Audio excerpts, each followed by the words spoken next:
কুম্ভ মেলা, কুম্ভ মেলা, কুম্ভ মেলা, সনাতনী ধর্মীয়দের কুম্ভ মেলা, কল্যাণী মাঝের চরের কুম্ভ মেলার আজকে সমাপ্তি ঘটল।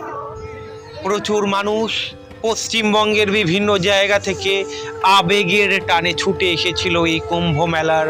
বেশ কয়েকদিন ধরে একটা গমগমে ভাব ছিল। লক্ষ লক্ষ দর্শনার্থী, লক্ষ লক্ষ মানুষ পূর্ণ লাভের আশায় এই কুম্ভ মেলায় এসে জমায়েত হয়। প্রচুর মানুষ আজকের দিনেও স্নান করছে। কালকের পর আর এই কুম্ভ মেলা দেখা যাবে না, পুরো ময়দান ফাঁকা হয়ে যাবে। এলাহাবাদে 12 বছর পর পর কুম্ভ মেলা হয়।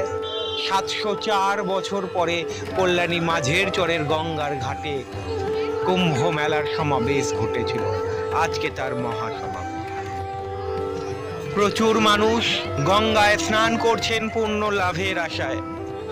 12 বছর পরে এলাহাবাদে হয়, কল্যাণীতে হয়েছে এবারে।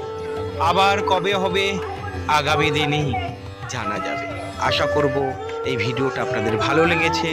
সনাতনী ধর্মীয়দের আবেগের কুম্ভ মেলা আমাদের বাংলার গর্ব।